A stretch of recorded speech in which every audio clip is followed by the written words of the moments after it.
여러분, 단기 알바가 폭증하고 있다. 주휴수당 폐지가 답이다. 여러분들은 어떻게 생각하세요? 저는요, 제가 식당을 직접 3년 동안 운영을 해본 결과 저는 주휴수당 폐지가 답이라고 생각을 합니다. 문제는 여러분 이거 한번 보세요. 초단기 근로자 수가 역대 최대입니다.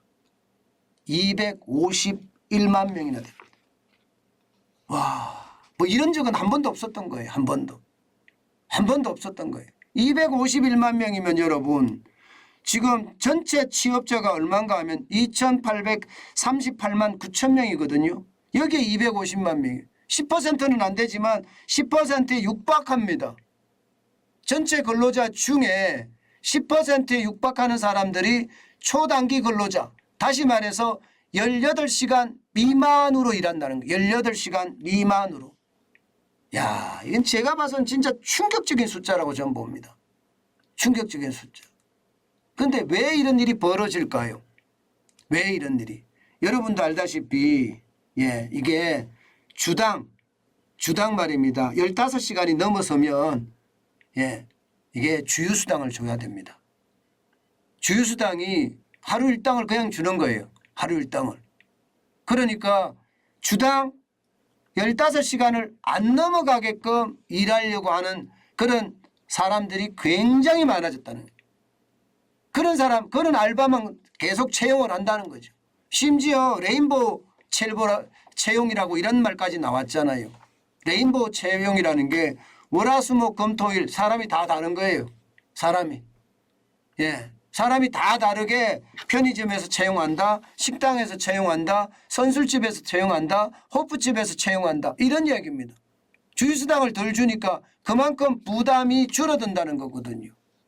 그런데 이게 여러분 실질적으로 보면 말입니다. 지금 어마어마하게 늘어 2000년까지만 하더라도 2000년이요. 2000년까지만 하더라도 50만 1000명이었습니다. 그러던 것이 2011년에 230만 9천 명까지 늘었습니다. 230만 9천 명. 그러다가 2022년 9월에 251만 명까지 늘어난 거예요. 이게 결국은 말입니다.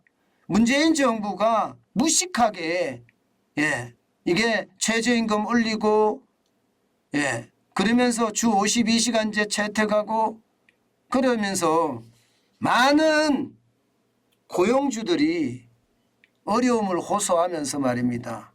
사람을 내보냈고 그러면서 어떻게 하면 최저임금의 어떤 상황을 줄일 수 있느냐. 최저임금이 워낙 많이 오르니까 2018년에는 진짜 누구 말 맞다나 2018 나온다고 하잖아요. 16.4%나 올랐습니다. 2019년에는 10.9%나 올랐고 심지어 말입니다. 올해같이 어려울 때도 5.1%. 내년에는 더 어렵다고 이야기하는데 5%. 미쳤죠. 여기다 주휴수당을 포함하면 어떻게 됩니까? 9,620원에다가 주휴수당을 포함하면 11,000원이 넘지요. 게다가 2020년 기준으로 9,160원에도 실제로 하면 1,800원가량 됩니다. 1,800원. 그러니 편의점은 안 그래도 알바보다 못 번다고 이야기하는데 벌 수 있는 방법은 결국 무지개 알바예요. 이게 15시간 미만으로 채용하는 겁니다. 결국은 15시간 미만으로 채용을 하니까 이렇게 늘어나는 겁니다. 이거를 보면 여러분 문재인 정부의 고용정책이 얼마나 엉터리인지 여러분들도 아시게 될 거예요. 시장을 무시하고 마음대로 시장을 이게 통제할 수 있다고 생각하는 그것이 말입니다. 시장을 오히려 다 망치고 있다는 이야기가 되는 겁니다. 여러분 제가 누차 말씀을 드렸지만 시장은 어느 누구도 이길 수가 없어요. 시장을 이기려고 들잖아요.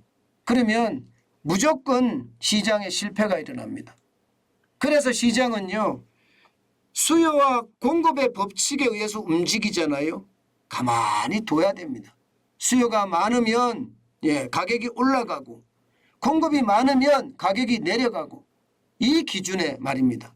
물론 여기에 독점이나 과점이 생겼을 때는 정부가 개입을 해서 제3자가 개입해서 가이드라인을 제시해 주는 건 맞지요.